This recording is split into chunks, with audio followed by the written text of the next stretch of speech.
Bonjour everyone, welcome to another diecast showcase. Basically today we're going to be doing a little impromptu car show. Decided to pull out some good old JDM 1/64 scale or thereabouts, or 3-inch, whatever you want to call them, diecast. Yeah, basically I thought I'd just show some pieces I may have shown before. Some of them, others that I was kind of keeping for a later date because there's some of my most prized ones. So yeah, all Japanese things. I tried to sort them kind of by manufacturer. If we're talking about car manufacturers, not necessarily diecast manufacturers, and it's probably going to be a pretty eclectic mix of all kinds of different casts, basically. Without further ado, we'll get her started. Got quite a few I'm going to show you today. We'll start off with something pretty basic. Got this nice little Hot Wheels Acura NSX. And there's the kitty tail. Seems to be making an appearance in more and more videos. So yeah, basically this one is a multi-pack exclusive color wave. So all black with the dark gray Y5s. I find this casting is really excellent by Hot Wheels, the road going version. Really like the fact that it's a la factory fresh with the really good tampo work front and back. Badge is really clear, nice and clear, the Acura badge. All black interior, of course. Nice gloss black, basically. It's really mean. And great front details, too. And although the Y5s are not my favorite wheels, on this casting specifically works surprisingly well. Really, we had some rear view mirrors on here. Pretty much be perfect. So yeah, nice little hybrid hypercar or supercar, sports car, depending how you want to call it. And yeah, twin turbo V6, pretty darn fast, but awful expensive for what it is if you compare it to, example, the GTR and whatnot. So, but still a very impressive car. So definitely one that I do enjoy. I don't have a whole lot of. I did have more variations of this, but I limit myself to this one that's loose, and I think the most recent one that's carded individually. I think the green one, which I do definitely like as a color. So stay in the Hondas, obviously, or the Acura, should I say, and we'll go back a decade or so, back to this magnificent piece right here. So we're talking about the NSX race car. Kind of looks like the NSX Type R GT limited release in Japan, with the snorkel on top, big wing, but it's a first gen with the pop-up lights. This is actually a mystery model from, I think, 2020, maybe 2019, not exactly sure. Really cool deco on the side with the kind of like Castrol looking colors. You got the Acura badge on the front, NSX also in the top of the black tampo on the hood. Full chrome interior and engine. Nice gold 10 spokes, staggered, bigger in the rear, which, real car has staggered wheels, so I'm okay with that. No rear tampo work, but I find it's cool that the interior lends itself to the exhaust pipes. Kind of cool. Obviously the wings are really chunky. Hot Wheels has made bounds since in regards to the kind of like finesse of the wing, but I mean, at the end of the day, if it was any thinner, it probably would eventually snap off if it was owned by not a collector but by a kid that actually uses this as it was intended, as a toy. So interior is full race spec. I find it kind of weird because it's an Acura badged car, but it is right-hand drive. I don't know, I'd see it more as a Honda badged vehicle, but yeah, really nice. 2007 copyright, but I believe this is from 2020. You guys can chime in if ever you're you've got a little bit more info because I honestly don't remember since I removed it from the packaging. So, but yeah, nice piece, nice wide body car, kind of like JGTC-esque or GT500-esque. Next one's something a little bit different. This is definitely a cast that brings me back to a little bit my teen years and the tuning scene and how it was at that time. And it's a really cool cast that this diecast manufacturer is still producing to this day.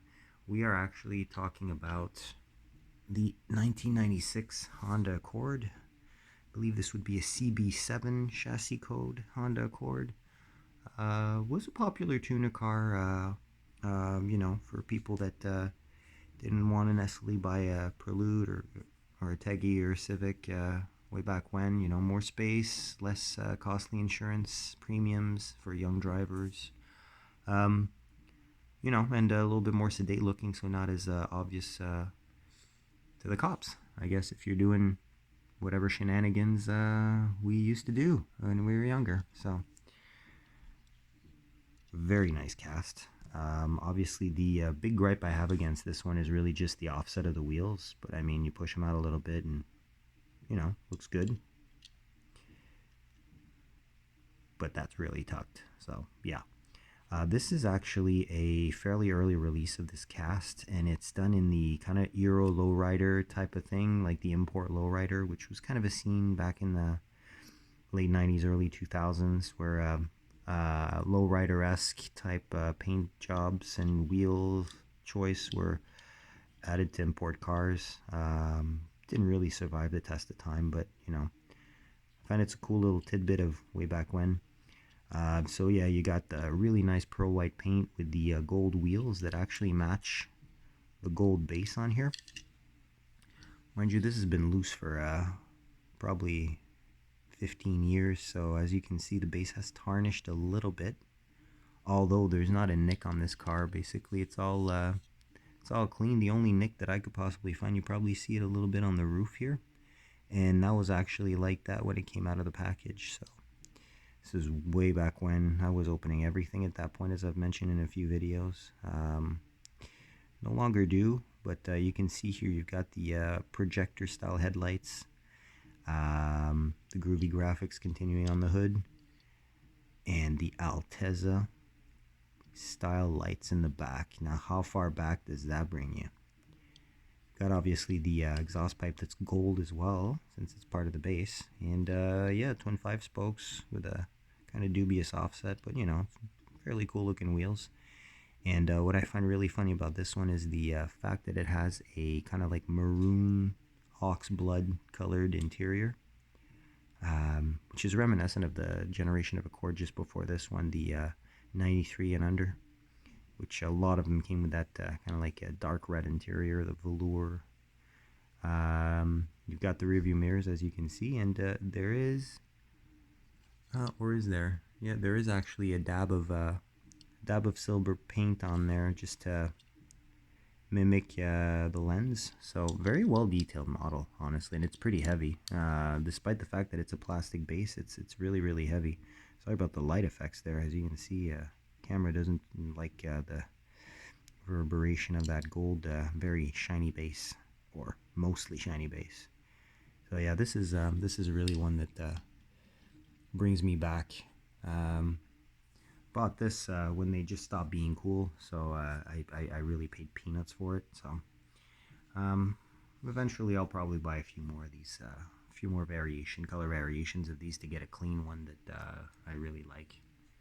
All right, next up, we will fall into some a little bit of my love here, my favorite brand. Let's check out some Nissan. So first one I'm going to show you is this first iteration of the Hot Wheels 350Z Z33 cast, the 350Z, depending where you are. So really cool. It's kind of like built up as a drift car, or a drift looking car at least. It's pretty sought after as a cast, basically. Definitely a nice looking car. Proportions are slightly off, but not by a whole lot. I find this actually works. So you got some really cool like sticker bomb style tampos on the side, which pretty much, with the laundry list of sponsors on the door, which pretty much gives you a good indication of when this casting was actually released. Again, the big thick wing, but in this case, you know, it kind of looks like an APR style wing, so the shape of it actually works. Big twin exhaust pipes that are part of the very, very dark gray base. And obviously interior, you got the blue tinted windows. As you can see, there's absolutely no front tampos, but there's a nicely cast intercooler in front. And this is going to be a detail job that eventually I'm going to do, but as of now, kind of like it the way it is. It's definitely not perfect. This was actually a thrift store find. There's a few flea bites around the wheel arches, obviously on the wing as well, which the wing either way I think would look better if it was black. It would be less obviously chunky. So, but yeah, really nice little reminder of what the 350Z cast originally was.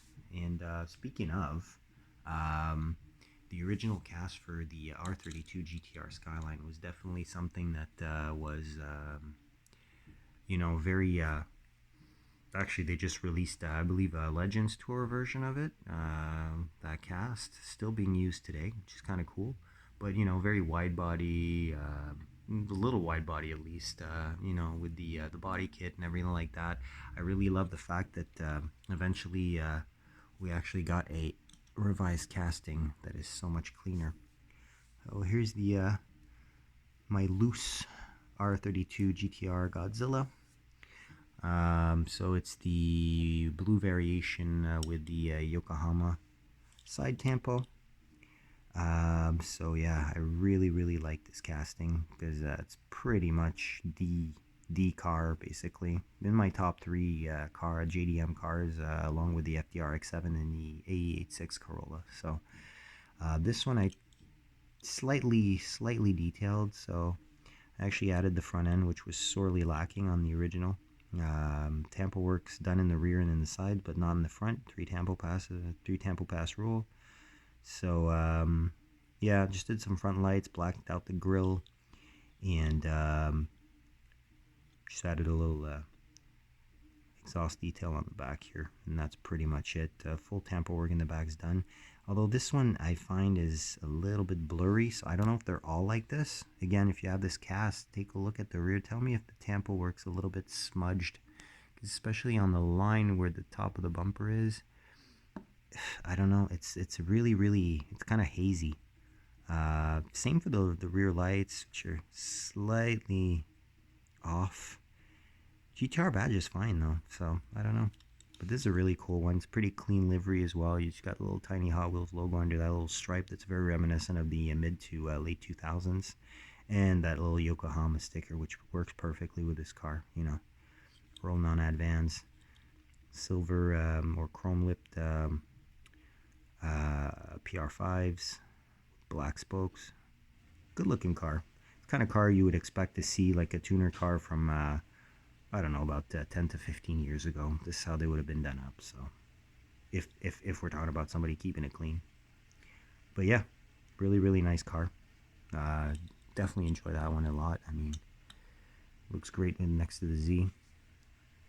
After that, why not checked out the R32. How about the V35 Skyline, also known as the G37 Coupe, or sedan for that matter. But this one I've customized slightly as well, but just barely details. Basically, the wheels on this were really tarnished. It was a thrift store find. The chrome was just gone off the wheels, so I decided to just go ahead and change the color to gold, which matches a dark blue really well in my opinion. Full front tampos on this. This I believe was part of the Factory Fresh series or whatever series there was before that was equivalent. And I did just do, you know, the exhaust on the back. It's kind of the missing touch. Because all the tampo works there for the rear lights, the badging, big, mind you. And you got the G37S, S indicating the sport model. which came with viscous LSD as well as the option for a manual. So yeah, really nice car. Again, only thing it would be missing would be the rear view mirrors, which the R32 we looked at before actually has. This is always a nice car. They have a bad rep now because of all the takeovers you guys in the US are facing in certain states. We don't get those in Canada too much, so luckily. But yeah, really nice casting. I'll have to compare it eventually to the Matchbox iteration of it, which I do have, but it's in a multi-pack in red. Be a nice comparison, I think. But yeah, there you go. A couple Skyline gens right there, both in blue. Good looking stuff. And how about we just backtrack slightly to the generation just before. So the V35 Skyline sold in the North American market as the Infiniti G35. Now here we have a Maisto Premium version. Focus that in right there. Poof, there you go. Very, very early to mid 2000s style, definitely. This is a really detailed car from Maisto. They don't necessarily do them like this anymore. So you've got the front end that's fully done with the little player's license plate in front. This was part of the players with a Z or a Z. And yeah, full light tampos that are, it's not lensed or anything, but yeah. You've got the Infiniti badge, it's well done. You've got some JDM touches on there as well. You notice the window trim's all done as well. Nice split rims here. Awful fitment, but nice rims. You've got inside a couple chrome separate pieces for the dash. And of course you have the Big Players logo on the back with the amp and the speakers on there. A must for the era.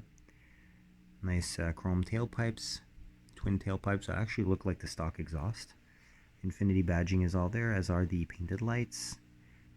Slightly tinted windows and sunroof. Yeah, this one's a little bit dirty. It's just dirty a little bit. It needs a good clean. I've had this, bought this on the pegs when it was new, so probably 2006, something of the sort. Here's your base, metal base on this one, rubber tires as well, so really a premium. And you can see that it is, well actually you can't really see, but it's actually a screw on that holds the base together as opposed to a rivet. So these are actually pretty easy to take apart, which I don't necessarily intend to do unless I decide to actually steal the wheels off this and put it on another car. But if you look at the width of the axle, yeah, I mean this thing, I mean the front wheels are so wide, I'm pretty sure the engine doesn't even fit in there. I mean there's tubbed and then there's tubbed for the rear, right? So, but yeah, all in all, interesting little tidbit again of a bygone era, slightly larger than 164, but cool little piece. Speaking of cool little pieces, here's one that is not necessarily, I don't even know what brand it is, honestly, and but it's surprisingly sought after. Got a little S13 with Yachtman looking wheels. It's kind of El Cheapo, honestly, but it's one of the best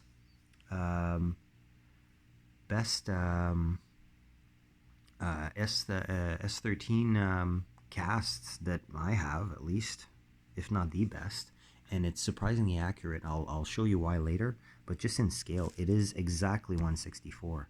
I mean, we're talking about, horrible tampos, and this is actually known, if you look this up on eBay, if you type in 164 scale S13 808, you will get exactly this car. It is super sought after, and I mean, I can understand why to a certain extent, because I mean, if you want to do a custom of an early pig nose S13, This thing is the jam. I mean, and this one's almost flawless. I mean, slight discoloration on the temple, barely visible. I mean, I can't even see it through the lens here. I can see it if I look outside the lens. But I mean, all the casting details are absolutely perfect. This is definitely one I'm reserving for a project, a full custom. Eventually, when I'm set up to get it done right, you know, I'm gonna need some practice before I want to attack this one. But I mean, the paint's flawless. And I mean, look at this base, how cheap this is. The interior is actually molded into the base, like an indentation in the base. So made in China. And as you can see on the bottom here, actually flip it over, number 808. It's a cool thing, cool little tidbit. Number 808. It's remember that. And I mean, people are asking in this condition, basically, or a little bit worse, 10-15 bucks basically for this thing. Imagine. And it feels cheap. I mean, it's really light, and you know, not very actually it's pretty opposite to the next one I'm going to show you. So this one is one that I've had, I don't even know how long, but it's an old one. So this is the I'm not sure the name exactly of this cast, I forget, but the Hot Wheels Crack Ups version of the Z31 300ZX, basically. And it's unfortunately missing the rear canopy, which kind of sucks because that's what holds the crack up part together. So when it goes from fixed like this to broken like this, but you know what? It's a cool junkyard piece. No interior on these, as you can see. You know, silver windows. It's got the old school black walls. It's pretty darn good shape. I mean, it's definitely far from perfect, but it's far from being a junker. You know, I love the color scheme on this. It's very 80s, and I mean, this is from the 80s actually. If you look at the base, Hong Kong base, 1983 copyright, which, if ever you're interested, is actually my year of birth, so it's as old as me. Yeah, really retro, cool, off license, but clearly inspired by Nissan, I guess. This is definitely the only fantasy cast I'm going to be showing you during this showcase, but yeah, I find that's really a cool piece that I really can't get rid of. Actually, if somebody knows out there where somebody that actually makes these canopies, replacement ones, which tend to get lost on these, if I check on if I base myself on the listings I've looked at to try and get a junker that still has that part, hey, reach out. I'm definitely looking for one, because that's the only thing I'm missing for it to be in an acceptable display condition, to me at least. So so last Nissan I'm going to show you, I'm going to go into a little bit of a Motormax.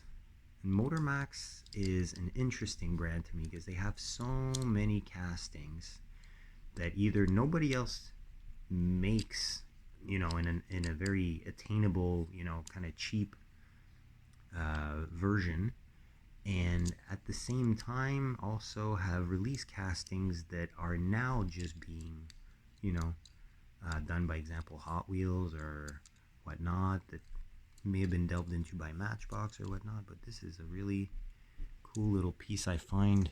Definitely not mint, but an R34 GTR.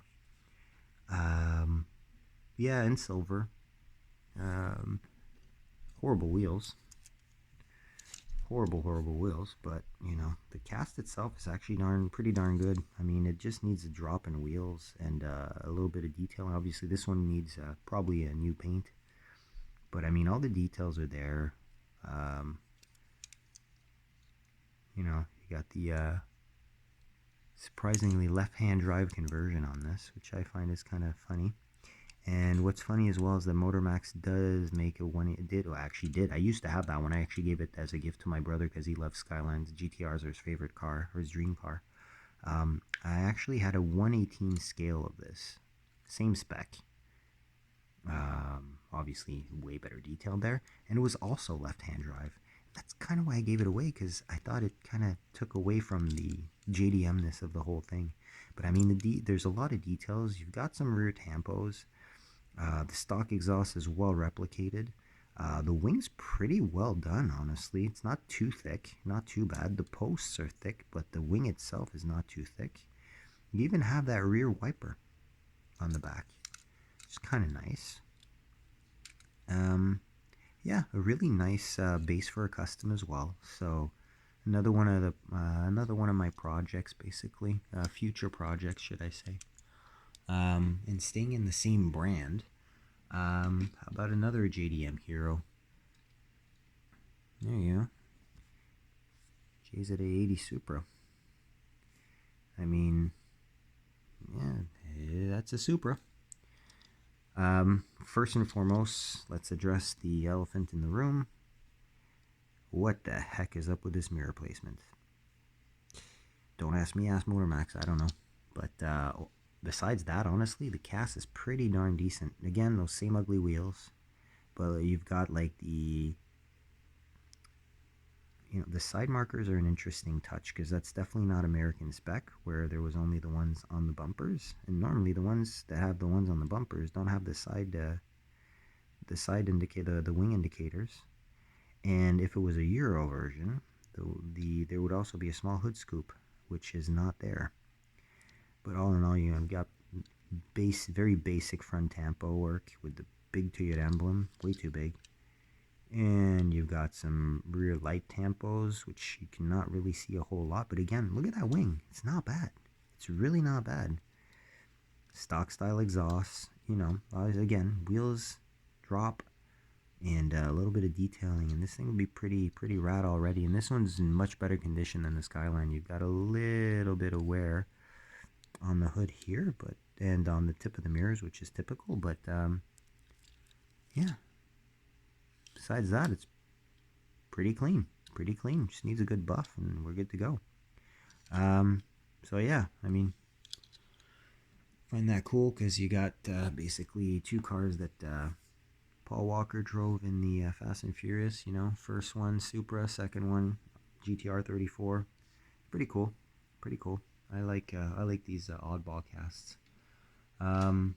Speaking of oddball casts, how's about this? Gonna check out this little majorette. Toyota Celica. This would be a 3rd gen Celica, I believe. Or 2nd gen Celica? No, it's a 3rd gen Celica. Sorry about that. Had a little bit moment of hesitation there. I always get confused with the Celicas and the Supras and the generations, due to the fact that we actually got the Celica Supra, which always confuses me a bit. But hey, let's get back to this one here. This is a pretty decent condition cast. Again, few flea bites. The infamous majorette suspension that is very, very functional. Unfortunately, as you can see on the front here, that typical mustache grill that that this generation Celica had, there's a piece broken right here. These are actually pop-up lights that actually work, which is really cool, I find. You got metal base, metal body. Here's your base, and you'll notice on here that the Made in France is not there. You'll also notice that this is a Toyota Celica 2.0 GT. So this is a Euro spec designation, and literally it would be the equivalent of the JDM ST162 variant of the Celica, which is not the GT4, so it's front wheel drive. But as opposed to us getting like the a little bit less awesome engines, they got a higher compression 2-liter 4-cylinder, puts out about 140 horsepower, 145, whereas over here it was a few horsepower shy because of not as good quality gas, and also more stringent emissions requirements. So as you can see, opening doors, very dark tinted glass, and yeah, red interior to match the red of the tampos with the black detailing. Number 2, big Toyota on the front. And I love the fact that the interior, again, lends itself to the rear lights, and the base lends itself to a big fat license plate saying Celica on it. So a really cool cast. These cars I always loved. I remember the house what we had when I was a kid. My dad actually dealt with a realtor that actually had an all-track version of this. So the GT4 basically, but in North American spec. I was thoroughly amazed by that car because, this would have been maybe 89, 90, something like that. And, these were brand new, just came out. We're talking about a $50,000+ car in period, with the 3S GTE, all-wheel drive, super fast for the air at least, a rally special. And in high school, one of my buddies had an automatic GT also of this, like super mint, really, really clean and red. Exactly like this, basically. Hatchback as opposed to the coupe, but all red, automatic, 2-liter GT. So same spec as this, but automatic. So yeah, there you go. I love that one because, part of memories from my youth.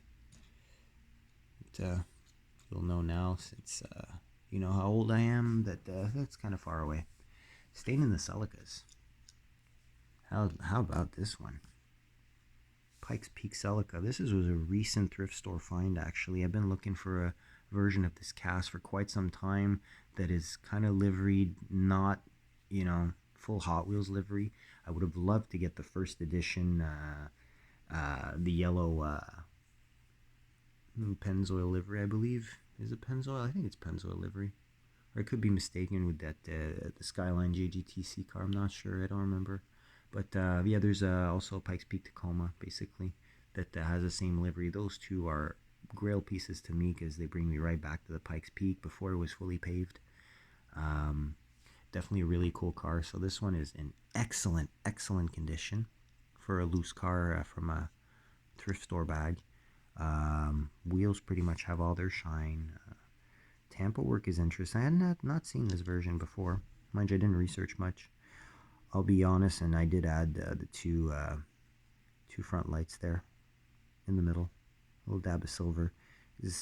That's how it was basically. Those were the functional lights on there for the when the sun was coming down over the peak. So nice Toyota dyno tuned. I don't know. It's kind of cool. It's kind of cool that it has not necessarily all real sponsors, but it looks like a real livery, not just like a toy livery. So love how the wing, the chassis mounted wing is part of the base. And this one's actually pretty straight. These do have a tendency to warp, not as much as other casts, but they still do have a tendency to warp. And this one's pretty darn straight. Full race interior, of course, with the roll cage and everything. Can't really see much here. Won't ponder too long on it, but still, this is a crazy car. You guys should look this up if you don't know what the Pikes Peak Celica is about. We're talking about this thing had 900+ horsepower racing up a freaking hill that wasn't even fully paved. So to me, that's actually pretty darn cool. We've all seen the video with the Audi Sport Quattro S1, right? Going up that hill with the Ari Batanyan behind the wheel and just ripping it like crazy. So yeah. All right. Yeah, before we get into these, how about we check out the last Motor Max I'm going to show you. And this one's probably my favorite out of the trio that we looked at today. The other legend, FDRX7 in red. Yeah, FDRX7 in red. The late version with the front end that we never got, with the a little bit more elliptoid front running lights, the plate support for the JDM or Euro market or whatnot. Mazda logo on the front, summary tampos for the front lights. Not the same wheels. These are pretty yeah, they're better, but they're not great. Good cast details, not bad. Mirror placement is better than on the Supra. You do have the air vent on the front wing that's where it's supposed to be. The later generation rear wing. Um, stock exhaust again, which I really like with these Motor Max. They just make the exhaust look stock, not like big fart cans. Some retampos in the back. These came in a couple colors, basically. I know there's a blue version, also a green version, if I'm not mistaken. But yeah, really cool car. Also left-hand drive.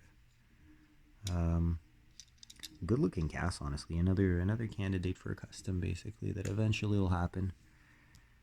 Again, when I'm set up properly. I just said I need the right tools to delve into this. Yeah, and going all out, fully JDM. How's this for you? I'm a wagon lover, and I endorse this model.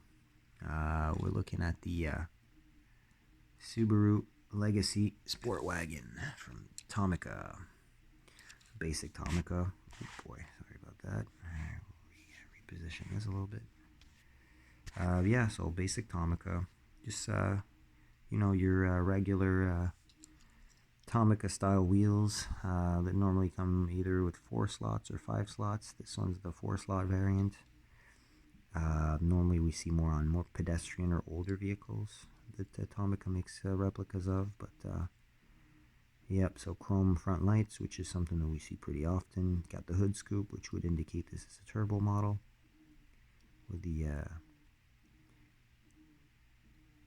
is it a GTB? I'm not even sure. Let's check under the base, see what we have.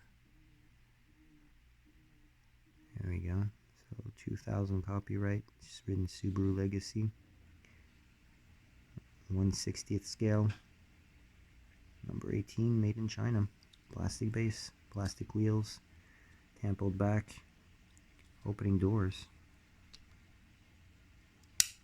Open and shut quite nicely. Obviously right-hand drive with a gray interior. Very cool little model. Bought this off eBay. It wasn't cheap, wasn't expensive. Just paid normal price for it, but shipping was so much cheaper way back when I bought this that it actually made sense. You could pick up these Tomicas for less than $10 shipped. So whereas now you're lucky to get them for under 15 bucks Canadian before shipping, maybe $10 US. And if you pay cheaper for that, you're gonna pay more in shipping. So, but yeah, it's a really cool model. This is a model I really like. One of my buddies after high school, he had bought the sedan version, the 2.5 GT version of this generation at Legacy in black with the full, and it was a limited too. So the wood trim, black leather, the Bose sound system and whatnot there.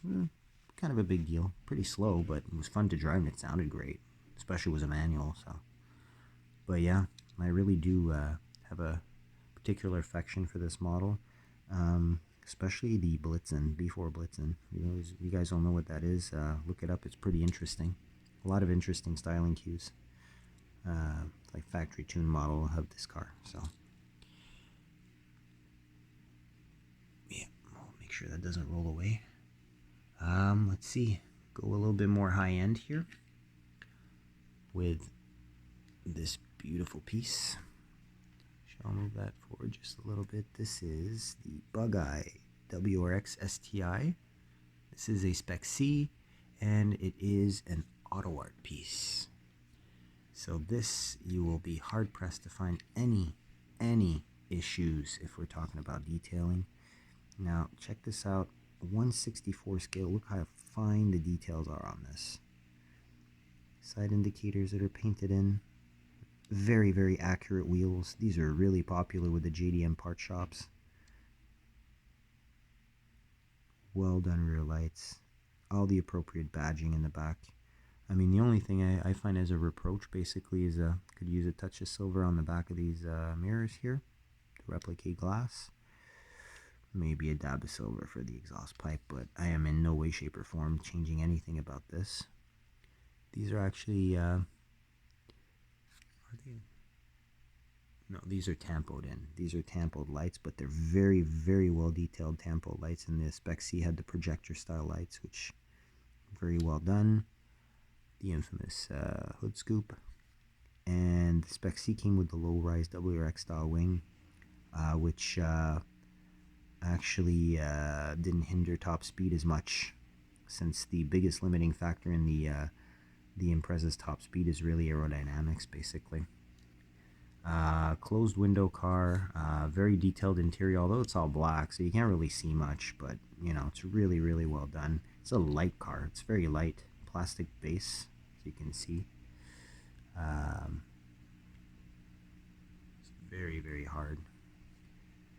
You'll see it's got the Gateway licensing underneath, Gateway Global, and 164 Subaru Impreza made in China. Very, very nice piece.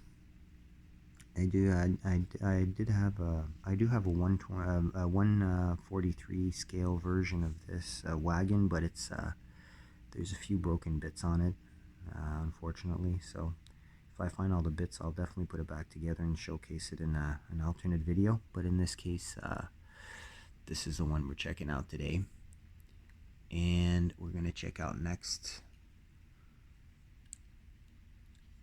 the ancestor of the Impreza, Legacy RS Turbo Tomica Limited Vintage. Definitely one of my most prized 164 scale cars, and this is a car that when it came out I fell in love with, because I found it so odd that a mundane looking sedan like this could be so high performance. So this car has every single detail that you would expect. It's got working suspension, very accurate wheels in a light gold, which is really cool. All the lensed front and rears, and this is the JDM version, so the lights do differ from the ones I'm used to seeing on the North American models, or even on the Australian models, where this is called the Liberty and is extremely popular as well. Cult following. If you guys, you know, if you remember Granny Wagon and Mighty Car Mods, you know, Marty does love that car. Shout out to them. Great entertainment. I mean, look, there's so many details. I could just spin this thing around and just stare at it for hours. But, I mean, everything is there. Again, just a touch of silver on the exhaust tips is pretty much all that's missing for it to be 100% perfect. And this is a metal-based car. There you go. Bought this when it came out, actually. Actually, not that expensive. I think I paid 20 bucks shipped for it, which is ridiculous considering what these cost now. So great stuff. I mean, even the fog lights are lensed.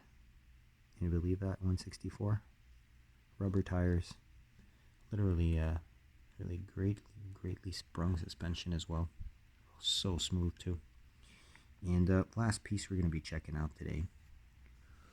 This video is already horrendously long. You guys are probably getting bored. So we checked out regular mainline Tomica, top of the line TLV. Here's the midway through Tomica Premium. I bought this also on release. I paid $12 or $13 for this.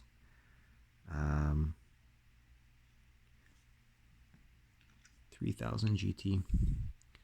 This is really a cast I was so looking for, because it was very rarely produced, especially in a price bracket that would be under the $20 range. I mean, it's pretty good. It's missing the rear view mirrors. It does not have opening parts or anything, but I mean, detail C. It's got some silver for the exhaust here. It works so well. The rear looks great. Very reminiscent of the Hot Wheels Modern Classics release, basically, but this is really stock looking, as opposed to the wheel setup that makes it look modified in the Hot Wheels. But look at this thing, how beautiful. Wheels are super accurate, although they do seem to be oversized despite the accurate design. I mean, that's definitely not 5x1 14.3. I can tell you for the bolt pattern, those bolts are way apart. way apart. Yeah, this is a really good looking car. All the Mitsubishi logos, you can probably see from the reflection there. Very fine and detailed. The GTO license plate. Got those infamous hood vents that were, yeah, replicated and sold in the aftermarket and put on all kinds of cars where they don't belong. Front end is better done than the Hot Wheels version, in my opinion at least. All painted, as opposed to all lensed. I don't know if you can see inside, but the seats are actually two-tone. Got some gray and some black in there, so that is very also reminiscent of that first gen GTO. Wow, this is definitely a piece that I really enjoy. And that'll conclude our little JDM car show. So here's a nice view. So I hope you enjoyed. A little bit of a longer video. You know, hope you had time to you know, have a cold beverage and just chillax. And hopefully you enjoyed. So if you did, please hit that thumbs up, and subscribe if you want to be notified of future uploads on my behalf. And of course, don't hesitate to comment your feedback. On that, I'll let you go. Wish you a great day, night, evening, afternoon, morning, wherever you are. Thanks for tuning in if it's your first or a repeat visit, and I will see you on the next one. Take care, stay safe, happy hunting, bye.